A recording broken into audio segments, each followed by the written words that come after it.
The San Francisco 49ers earned the #1 seed in the NFC for the first time since 1997. The road to the Super Bowl goes through San Francisco, and the Minnesota Vikings would be the first team to travel on that road. Let's take a look at the game and the adjustments both teams made throughout to try to win.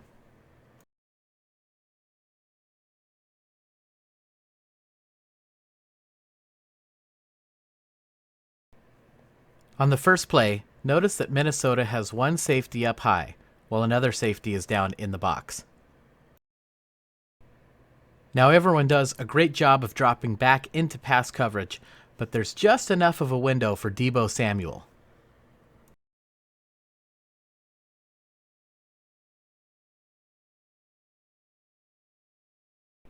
Here's a great view of Anthony Harris, the strong safety, playing up close to the line of scrimmage.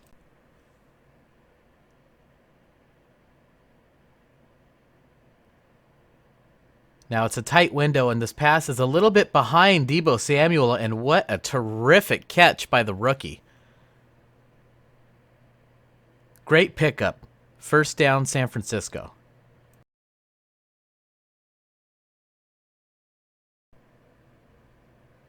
On this next play, San Francisco executes a run fake, and everybody on the offensive line moves to their left.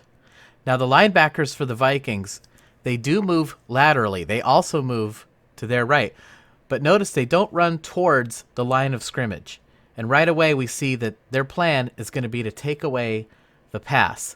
This will force the receivers for the 49ers to run deeper routes, which they do. Garoppolo makes his first read to Deebo Samuel, but he's covered. So Garoppolo resets his feet and then makes his next read to Emmanuel Sanders. That was a beautiful throw, and we're going to take a look at it from another angle.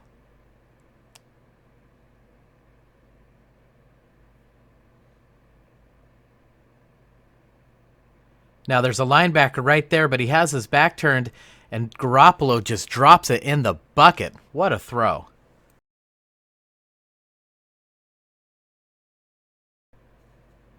Now here there's no run fake. It's just a straight drop back. And one thing about a straight drop back is they're usually not as successful, statistically anyway. And the reason for that is, well, the defense knows that you're passing. But here the Vikings send a fifth pass rusher, a blitz. And this leaves one safety high, deep down the middle of the field. Now, Emmanuel Sanders is basically going to be one-on-one with Xavier Rhodes, and he makes an easy move to the inside to get open for a first down.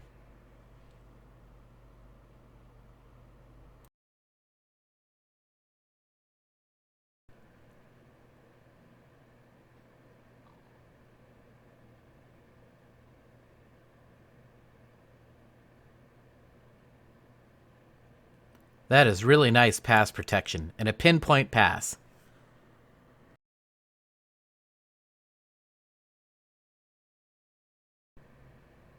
Now this time the 49ers do fake a handoff, but check out the linebackers for the Vikings. They're not attacking the line of scrimmage. Their goal is to take away the pass. Now they do have to send somebody down to cover Deebo Samuel. George Kittle simply waits for him to go by, and then he turns around and catches a pass.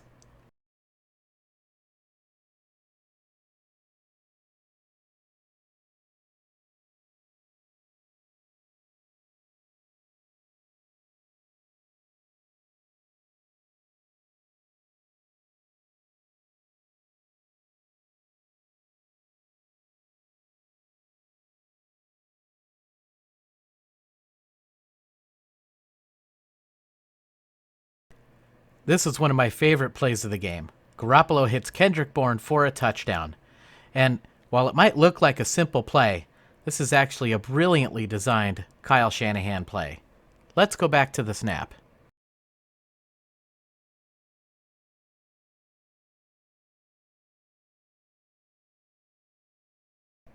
Notice at the start of the play, the 49ers have a running back next to Garoppolo in the backfield. They fake the handoff, and in order to sell the fake, everybody on the offensive line moves to their left, including the right tackle, Mike McGlinchey. Now this is going to leave Anthony Barr unblocked on the end, and he's too good of an athlete to do that. So the 49ers bring George Kittle around to pick him up. The safety for the Vikings, Harris, he sees Kittle coming around, and he thinks, uh-oh, he might be part of the pass pattern, so he runs over to that side of the field. Kendrick Bourne will simply take the space the defense left behind. Touchdown 49ers, and they're off to a great start. Okay, let's check out the Vikings' first drive. All right, now Ahkello Witherspoon and Stephon Diggs collide, and they throw a flag on Witherspoon, and I really don't like this call, and we're going to take a look at why. There's some contact, but look at where this ball is. I mean, it's way to the outside. Now, Diggs takes a look at the side judge, and the side judge has a real clear view of the play, and he does not throw a flag. But the back judge comes in and throws one, even though he's further away from the play, and you can see everybody on the screen is surprised at the call. And this is probably the worst thing that could have happened to Ahkello Witherspoon, because his confidence was already chipped away at coming into this game. In fact, 2 plays later, we're going to see him get burned pretty badly by Adam Thielen right off the line of scrimmage. Ouch. It's a good thing the safety was there to clean up the play, because otherwise Thielen might have been running for a while.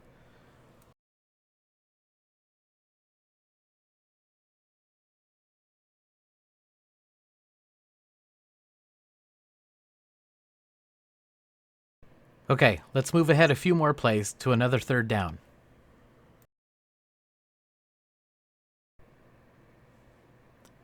Now Cousins decides he's going to take a shot on the outside, and we can see that this ball is underthrown a little bit, and Ahkello Witherspoon is actually in pretty good position. But he loses track of the ball in flight and kind of stumbles a little bit, and Diggs makes a great adjustment, catches the ball, and goes in for the touchdown, and he lets Witherspoon know about it. Garoppolo was 5 of 6 on the 49ers' opening drive and threw a touchdown. And Kirk Cousins was 5 of 5, and he also threw a touchdown. This cannot happen, and both defenses would make adjustments.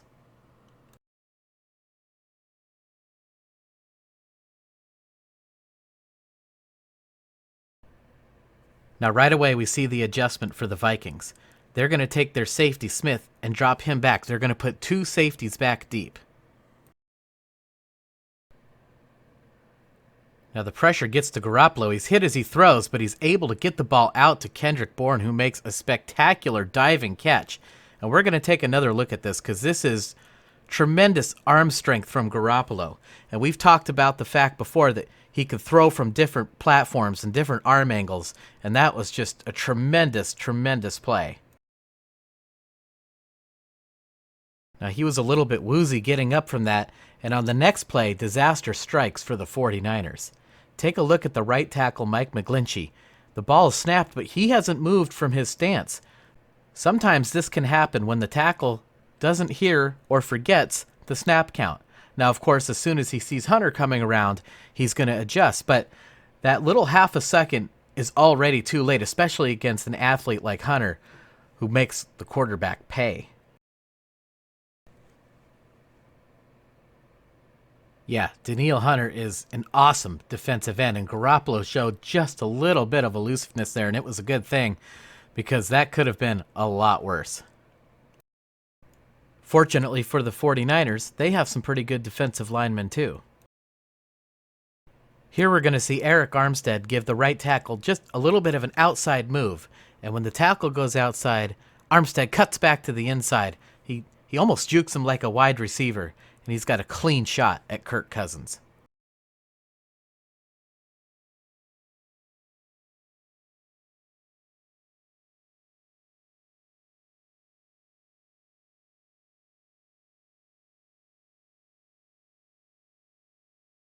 Really nice play, and now both teams have exchanged punts. The 49ers are facing a 3rd down and 12. Garoppolo makes his first read to Kittle. He's not going to get the first down. So he resets his feet and makes his next read. He's covered. So Garoppolo resets his feet again and makes his third read to Deebo Samuel. Now he's covered for the moment, and a couple of things happen here. One, the pocket starts to break down. And two, Garoppolo sees that Debo is going to have a second opportunity, a second window for him to get this throw in. So he buys some time, resets his feet again, and then hits Samuel with the pass. Samuel makes the extra effort to make sure he gets the first down on the play.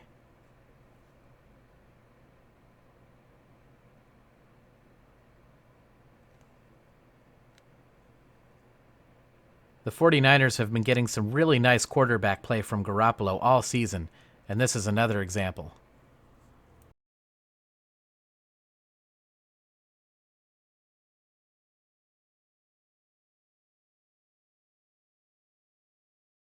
Now, if you remember back to the video we did on the Seattle game, you'll remember that every time the 49ers faked the handoff, the linebackers for the Seahawks reacted very aggressively and ran towards the line of scrimmage. Here the 49ers fake another handoff, but again, the defense for the Vikings moves laterally. I think they made that adjustment. They saw what happened to the Seahawks and said, that is not going to happen to us. We are not going to let Garoppolo cut us up with the pass. Now, on this particular play, the defense moves to one side, and this allows Debo to sneak in behind the defense on the other side of the field.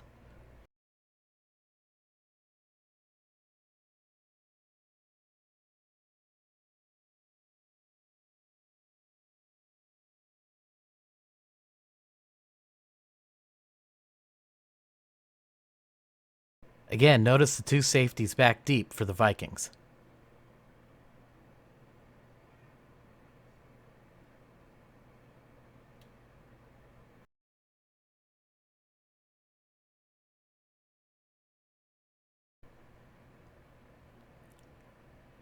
The 49ers punch it in and go up 14-7.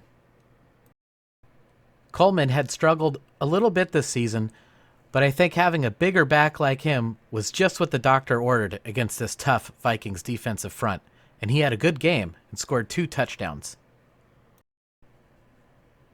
The Vikings get the ball back, and here they're facing a 3rd and long. Cousins completes the pass to Kyle Rudolph, but he's ridden out of bounds well short of the first down. Let's go back to the snap.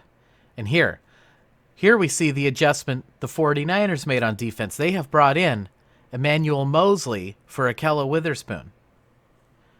Now, Witherspoon, in turn, responded by taking Mosley's snaps on special teams. The 49ers are a complete team, probably the most complete team in the NFL, and their players have terrific attitudes about the game. Now, before we go on, I'm going to show you a play from the Seahawks game in Week 17. If you remember when we looked at this, the running back took a step to his left, and the linebackers for the Seahawks reacted very aggressively. And without even faking the handoff, they cleared the middle of the field for Debo Samuel.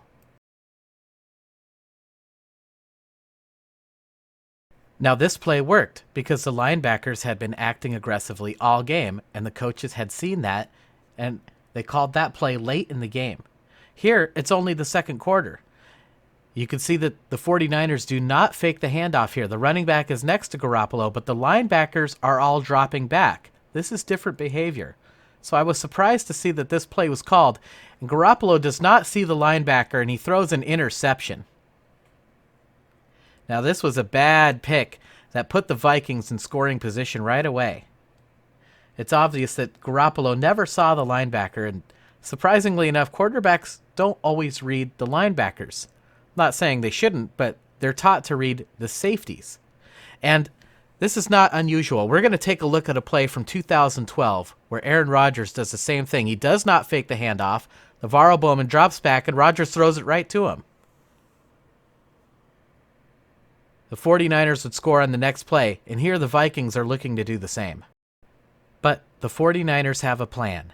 Here we see Eric Armstead is lined up in the defensive end position, and Dee Ford is lined up over the guard.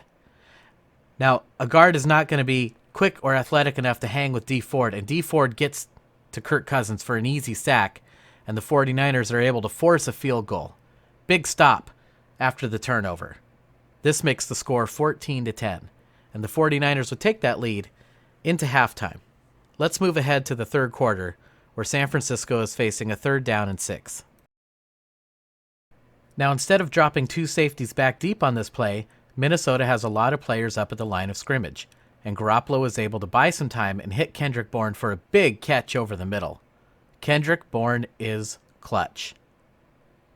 Now, when we take a look, the goal here is to confuse Garoppolo because the Vikings are going to send a blitz, 5 pass rushers, and you don't know which ones are rushing and which ones aren't. But Garoppolo does a great job of buying time. Great footwork, he finds the open man, and Bourne just makes a spectacular catch. The 49ers would tack on a field goal and lead at 17-10, and now the Vikings are facing a 3rd down and 9. Right away, we see that all the receivers for the Vikings are covered.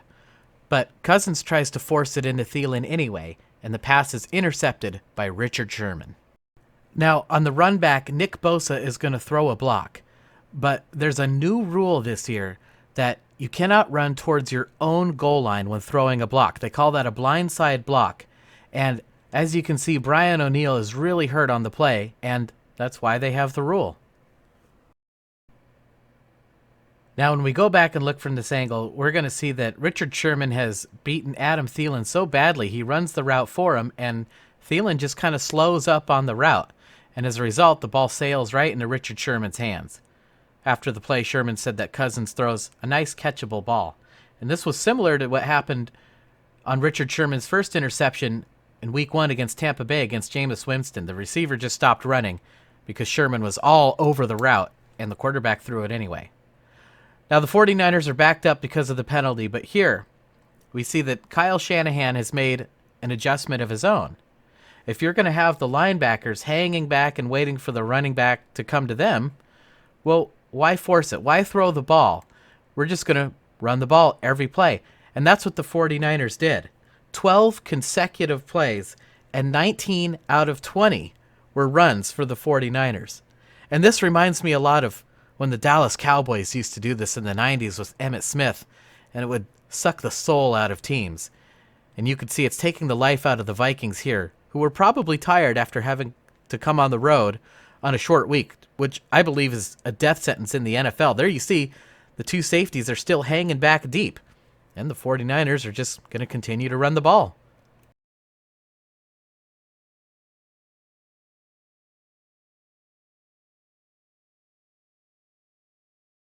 Coleman is just punishing these guys at this point and takes the ball down to the 2.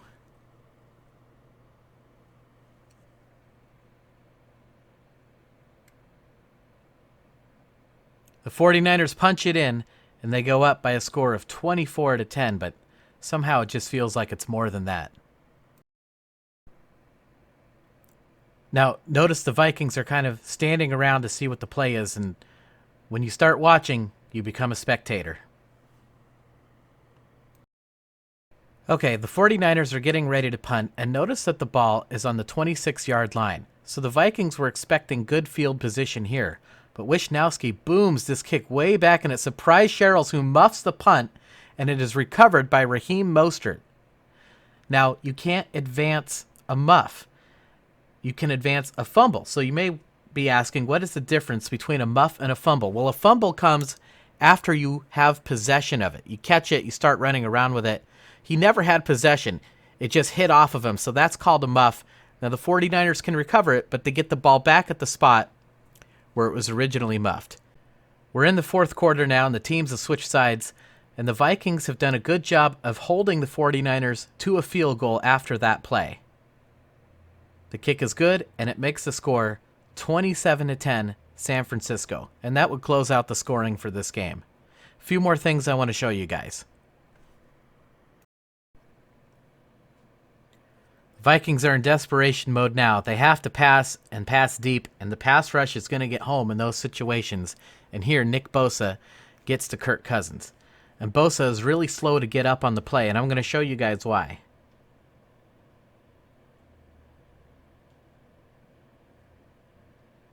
He gets the sack, but they land in this kind of funny sandwich configuration with the shoulder of Cousins right into the chest of Nick Bosa, and then another player on top of him. And if you've ever had anybody fall and land right on your chest, you get the wind knocked out of you. You get all of the air forced out of your lungs, and that can be a little bit scary. It's hard to breathe, and I've had it happen to me, and you're down for a few minutes, but usually you feel better right away, and that's what happened to Bosa. He got up and started firing up the crowd, and it was great to see.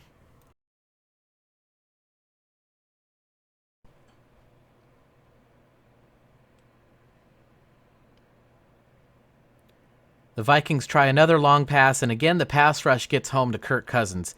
And I believe the coaches for Minnesota made a mistake on this play. Let's go back to the snap, and I'll show you why I think that.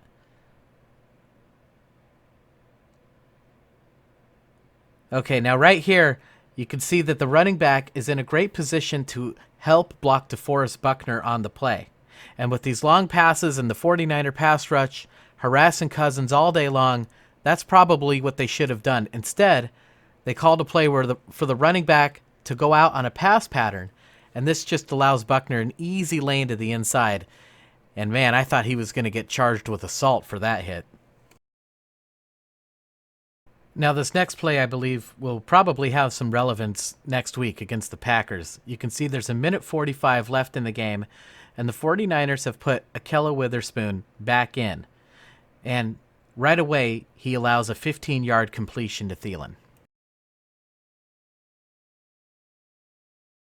I can't predict the future, but I would expect to see Emmanuel Moseley starting against the Green Bay Packers.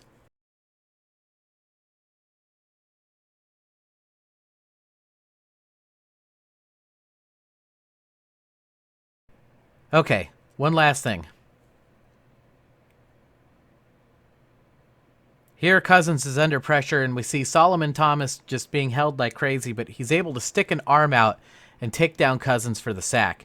And all of the first-round picks for the 49ers on that great defensive line got a sack today. Nick Bosa, Eric Armstead, Solomon Thomas, DeForest Buckner, and also Dee Ford, who was a first-round pick for the Kansas City Chiefs. I want to thank all my new subscribers. This has just been an amazing season, 13 wins, and now a win in the playoffs, and a chance to play for the NFC Championship, and of course an opportunity to go to the big game. And boy, is that exciting. I am so thrilled. You guys have been so awesome. Obviously, it takes a really long time to make this video. If you could just take 10 seconds and hit that like, I would really appreciate it. Comment. I read every comment. I try to reply to as many as I can. And if you like this video, share it. And I can't wait to see you guys next week when we break down the film of the Green Bay Packers game. And I will see you guys then.